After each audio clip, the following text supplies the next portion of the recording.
When you hear the word vampire, what comes to mind? Dracula, the Twilight books, ancient castles in Transylvania. What if I told you that vampire stories are older and much stranger than you think? In today's Halloween special episode of Thinking in English, we're going to explore the history of vampires. We'll start with ancient superstitions and medieval fears, move on to the vampires of literature, and finally look at how vampires appear in modern culture. Along the way, we'll think about an important question. Why do humans invent blood-drinking monsters? By the end of this episode, you'll understand where vampire myths come from, why they terrified people for centuries, and you'll have learned some new English vocabulary along the way. If you're interested, I have another Halloween episode coming out on Friday, exclusive on Patreon, where I look at body snatching, the stealing of dead bodies for medical science. You can find that on Patreon. Here is today's vocabulary list. Vampire. Vampire. A mythical creature that drinks the blood of the living. For example, in Dracula, the vampire sneaks into houses at night to feed. Folklore. Folklore. Traditional beliefs, stories, and customs passed through generations. For example, Eastern European folklore includes many tales of creatures that rise from the dead. Decomposition. Decomposition. The natural process of a body breaking down after death. As in, villagers feared decomposition because it sometimes made corpses appear alive. Immortality. Immortality. The state of living forever. Eternal life. As in, vampires are often associated with immortality and eternal youth. Aristocratic. Aristocratic. Belonging to the upper class, noble or elegant in manner. As in, Polidori's vampire was aristocratic, charming, and seductive. Predatory. Predatory. Seeking to harm, exploit, or consume others like a hunter. For instance, early vampire myths described predatory creatures that attack humans at night. Symbolism. Symbolism. The use of symbols to represent ideas or qualities beyond their literal meaning. As in, vampires often serve as symbolism for human fears like death and disease.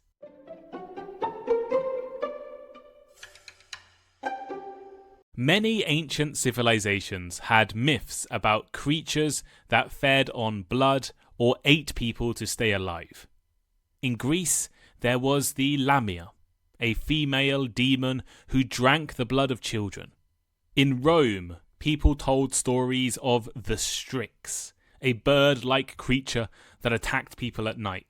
In China, there were legends of the Jiangshi, or hopping vampire, a stiff corpse that fed on the life force of the living. These early vampires were not like the elegant or mysterious vampires in modern movies. Often they were corpses, dead bodies, or spirits blamed for disease and death. People often created these stories to explain things that they did not understand. During the Middle Ages in Eastern Europe, for example, vampire myths became more widespread. People were terrified of death and disease, and they often didn't understand decomposition. Decomposition is the process by which a dead body breaks down naturally over time. If a body in a grave looked unusually fresh, with hair or nails appearing longer, or blood maybe leaking from the mouth, villagers sometimes assumed it had risen from the dead. We now know that both of these things can happen to a dead body. Times of plague or disease made these fears even stronger. When disease spread quickly and people died in large numbers, communities often blamed vampires for spreading death from grave to grave. To protect themselves, villagers developed superstitions and rituals. They buried bodies face down. They placed stones in the mouth of the dead, or they staked or stabbed the heart to prevent the dead from rising. Our modern vampire myths didn't come from nowhere. They were often inspired by real people. One of the most famous inspirations for modern vampires is Vlad the Impaler, also known as Vlad III of Wallachia. Vlad was a 15th century ruler in what is now Romania. Vlad became notorious for impaling his enemies on stakes, a cruel and terrifying method of punishment. Although he never drank blood, his reputation for extreme cruelty inspired writers, most famously Bram Stoker when he created Dracula. Another legendary figure is Elizabeth Bathory, often called the Blood Countess. She was a Hungarian noblewoman in the late 16th and early 17th centuries. She was accused of murdering young girls and bathing in their blood to maintain her youth. While historians debate how much of this is true, her story helped strengthen the connection between blood and beauty and immortality. These are ideas that appear again and again in vampire myths. By the 18th and 19th centuries, vampire stories had spread from Eastern Europe into Western Europe, especially through countries like Austria and Hungary. Newspapers reported supposed vampire attacks, creating a kind of vampire panic. Around the same time, vampires began appearing in literature. In 1819, John Polidori published The Vampire, introducing a new kind of vampire. Polidori's vampire was aristocratic, charming, and seductive. This was a major shift. Vampires were no longer just frightening corpses coming back from the dead. They became mysterious, almost romantic figures. The most famous modern vampire, of course, is Dracula, created by Bram Stoker in 1897. Stoker blended Transylvanian folklore and Victorian fears into a single character. Dracula is not just a monster. He is cunning, intelligent, and highly charismatic. Dracula also reflects some of the anxieties, some of the worries, the concerns that people had in Victorian England, including worries about blood and disease, and the fear of foreign outsiders. Dracula shaped almost everything we think of as a vampire today. The novel introduced or popularized ideas like vampires being aristocratic creatures.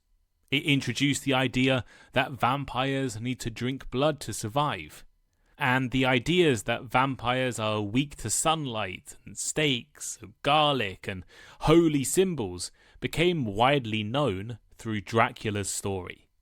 Vampires quickly began appearing in cinema, television, and popular culture. In the 20th century, films like Nosferatu brought vampires to the screen for the first time. Nosferatu's vampire was terrifying and monstrous. It showed audiences the dark, predatory side of those creatures. Later, novels and films such as Interview with a Vampire and the Twilight series made vampires more human. They became tragic, or romantic, or heroic figures. They were creatures who, like humans, struggled with morality and love and desire.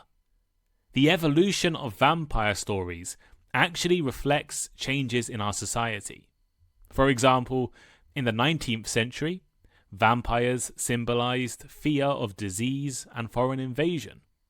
Dracula was a mysterious foreigner who entered Victorian England and had a thirst for blood. In the 20th century, vampires often represented rebellion and taboos. They were mysterious outsiders who challenged social norms. And in the 21st century, Vampire stories seem more about exploring identity, or loneliness, or morality. Modern stories seem to ask questions about what it means to live forever, or be different from everyone else. Vampires also appear in modern English language and symbolism.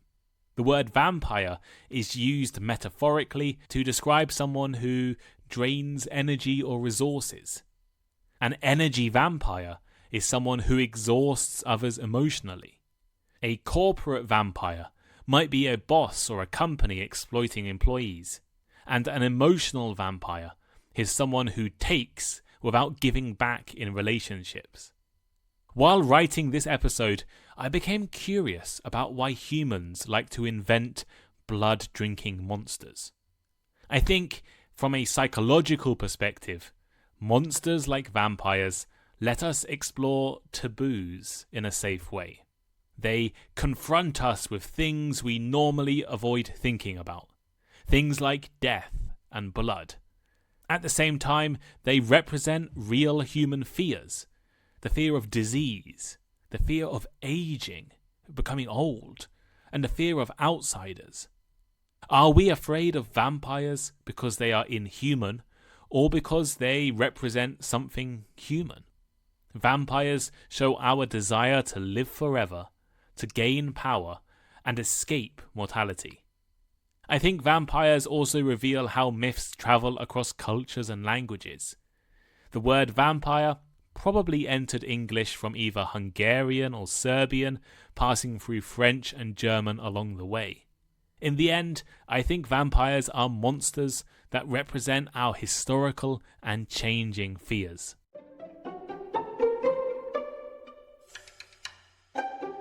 So here is today's final thought. Vampires have changed a lot from the original stories, but our fascination with them has not. They continue to reflect the things we fear most: death, disease, the unknown, and also the things we desire: immortality and power. Perhaps that is why the vampire never really dies. It just changes form, generation after generation. What do you think? What is your favourite vampire from literature or film? I'm very curious to know this question. Did you grow up watching the Twilight movies or reading the Twilight books? When I was young, I used to read novels from an author called Darren Shan, and he wrote vampire books, and I really loved them. And actually, I met the author Darren Shan once. He came to my school to give a presentation, and I was really excited. My classmates didn't know who he was, but I loved his vampire books. And so while researching this episode, I was really interested in how vampires reflect what we are scared of. I think this is something common in horror movies and characters, that the monsters we create reflect something in the real world. Dracula reflected British people's fear of foreigners. Dracula also reflected the fear of blood and disease. Modern vampires reflect the idea that we're scared of getting old.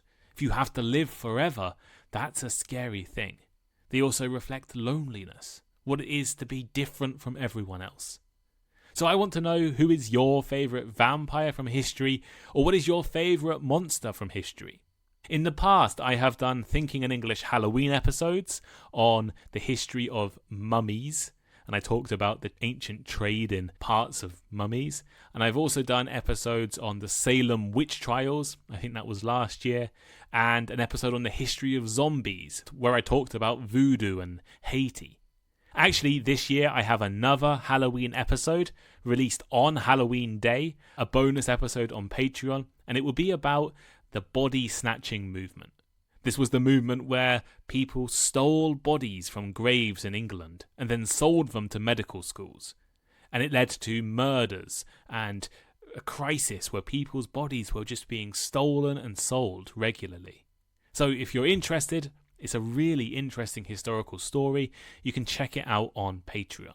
There's actually a free trial, a 7-day free trial to the middle level of my Patreon, so you can listen for free if you want, or you can sign up. You get a discount for signing up for a whole year, and you'll be supporting the podcast There's over 100 bonus episodes, I think over 150. There's conversation clubs and ad-free versions of episodes too. So thank you for listening. I hope you enjoyed this Halloween special, and I'll speak to you next time.